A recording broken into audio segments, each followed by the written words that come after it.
جی السلام علیکم. میں وعلیکم انڈیا سے السلام ورحمۃ التمش اللہ. خان پٹھان. جی میرا التمش. سوال یہ ہے کہ میں نے ہر جگہ ہر مسجد میں یہ سنا ہے کہ سانپ اور مور جنت کے پہرے دار تھے اور شیطان جنت میں جا نہیں سکتا تھا، تو حضرت آدم علیہ السلام کو جنت سے نکالنے کے لیے اس نے سانپ اور مور کا سہارا لیا.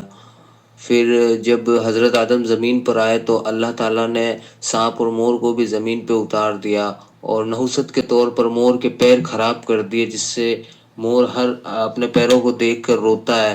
اور سانپ کے بھی پیر تھے، پھر زمین پہ جب اتارا تو اللہ نے عذاب کے طور پر سانپ کو سانپ کی شکل میں بنا دیا پورا، مطلب مکمل، مطلب سانپ کے بھی پیر تھے. تو یہ حدیث بیان کرتے ہیں، تو کیا یہ حدیث صحیح ہے؟ تھوڑا اس بات پہ مجھے جواب دیجیے گا. آپ نے بہت السلام خوبصورت علیکم انداز سے ورحمۃ اپنے سوال کو پیش کیا ہے. کاش کہ میرا ہر ویور اس خوبصورت طریقے سے اپنے سوال کو کمپوز کرنے لگے. آپ اگر چینل سے ابھی تک نہیں جڑے ہیں تو جڑ جائیے، تاکہ اس طرح کی احادیث یا اس طرح کے سوالوں کے جوابات وہ صرف آپ کو ہمارے چینل پر ہی مل پائیں گے. دوستو، بھائیوں اور بہنوں، کیا ابلیس سانپ کے ذریعے جنت میں داخل ہوا تھا؟ جو قصہ آپ نے سنا ہے، دراصل جب اللہ تعالیٰ نے، یہ کہا جاتا ہے کہ جب اللہ تعالیٰ نے ابلیس پر لعنت کی اور اسے جنت سے نکال دیا تو اس نے ایک چال سوچی. براہ راست جنت میں داخلہ اب ممکن نہیں رہا تھا، لیکن دشمنی باقی تھی. ارادہ تھا آدم کی اولاد کو گمراہ کرنے کا. ابلیس زمین کے جانوروں کے پاس گیا، کہنے لگا، کون مجھے اپنی پیٹھ پر سوار کر کے جنت میں پہنچا دے گا؟ سب جانوروں نے انکار کر دیا، لیکن ایک جانور تیار ہو گیا اور وہ کہا جاتا ہے سانپ تھا. ابلیس سانپ کے ذریعے جنت میں، کہتے ہیں، داخل ہوا. مگر کیسے؟ کیا واقعی سانپ کے منہ میں چھپ کر ابلیس جنت میں چلا گیا؟ کیا مور بھی اس چال میں یا اس چالاکی میں یا اس دھوکے بازی میں سانپ اور ابلیس کی معاونت کر رہا تھا؟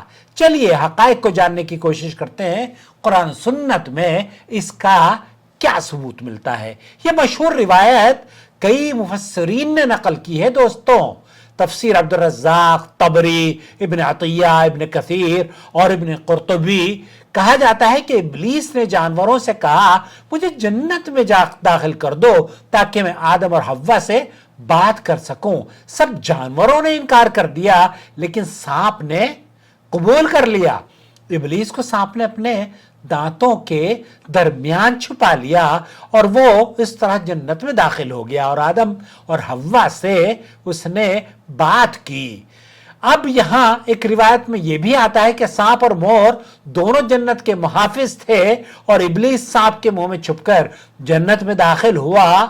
اور ایک اور قصہ یہ بھی کہا جاتا ہے کہ سانپ حضرت آدم علیہ السلام کا خادم تھا، لیکن اس نے خیانت کی، ابلیس کو اپنے اوپر سوار کیا اور یہ دشمنی کا آغاز جنت ہی میں ہو گیا. پھر جب آدم اور حوا، ابلیس اور سانپ زمین پر اترے تو دشمنی مزید بڑھ گئی. سانپ کا رزق مٹی قرار دے دیا گیا اور فرمایا گیا، تو بنی آدم کے دشمن ہے اور وہ تیرے دشمن ہیں. اسی طریقے سے روایات میں اس طرح کے اقوال ملتے ہیں، لیکن کیا محدثین نے انہیں نقل کیا ہے؟ کیا یہ سب روایتیں قابل اعتماد اور قابل قبول ہیں؟ امام ابن کثیر فرماتے ہیں کہ یہ سب اسرائیلیات ہیں اور نبی کریم صلی اللہ علیہ وسلم سے ان میں سے کوئی بھی روایت صحیح ثابت نہیں ہے. تفسیر ابن کثیر میں امام ابن کثیر نے یہ نقل کیا ہے. یہ اقوال بھی مروی ہیں. کہتے ہیں کہ وہاب بن منبہ اور ابو عالیہ، محمد بن قیس، ان لوگوں کا بھی حوالہ دیا جاتا ہے، لیکن ان سب کا تعلق اہل کتاب کی روایت سے ہے. بعض روایتیں عبداللہ ابن عباس رضی اللہ تعالیٰ عنہما سے بھی منسوب کی جاتی ہیں، لیکن حقیقت میں نہ وہ صحیح ہیں اور نہ ہی نبی کریم صلی اللہ علیہ وسلم تک وہ پہنچتی ہیں، بلکہ نہایت ہی ضعیف اور منقطع روایات ہیں. طبری کی روایت میں ابن حمید کذاب ہے اور لیث بن ابی سلیم سخت مخلط راوی ہیں.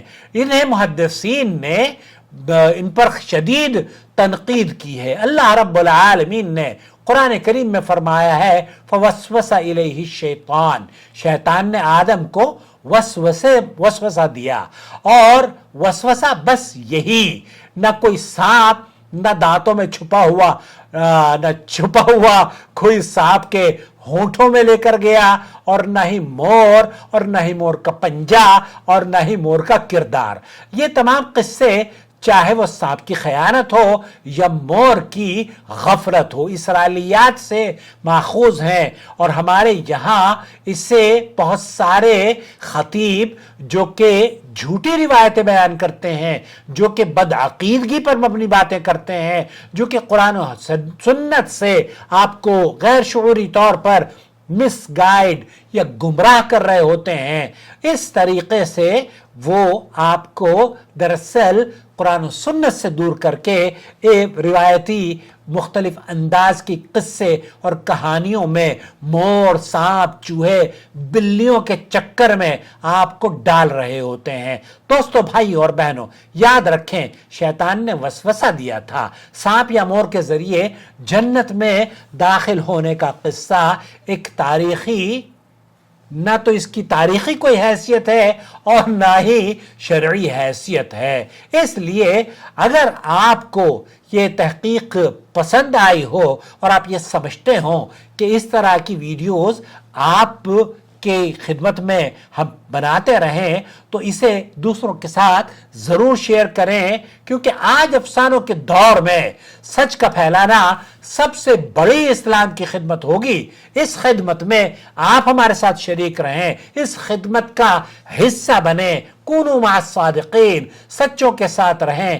سچ کا پھیلانا سب سے بڑی خدمت اور سب سے عظیم، آپ لوگوں کی خیر خواہی کر سکتے ہیں، انہیں دین سے متعارف کرائیں اور چینل سے جڑ جائیں اگر آپ نے ابھی تک چینل نہیں جڑا ہے۔ تو براہ کرم اس ویڈیو کو دیکھنے کے بعد ہمیں اپنی رائے سے بھی ضرور نوازیے گا۔ کیونکہ ہم قرآن اور سنت ہی ہمارے لیے کافی ہیں، حدیث ہمارے لیے کافی ہے، سلف صالحین کا منہج، ان کے اقوال ہمارے لیے کافی ہیں، اور یہ جھوٹے قصے کہانی ہے کہ سانپ کے منہ میں اور مور کے پنگ یا مور کے پیروں کا قصہ، اس طرح کے جو واہیات قصے بھائیوں نے گھڑ کے آپ کی خدمت میں پیش کیے ہیں، ان کی کوئی حیثیت نہیں ہے۔ اللہ کے رسول صلی اللہ علیہ وسلم نے اس طرح کی کسی بھی صحیح حدیث کا تذکرہ محدثین نے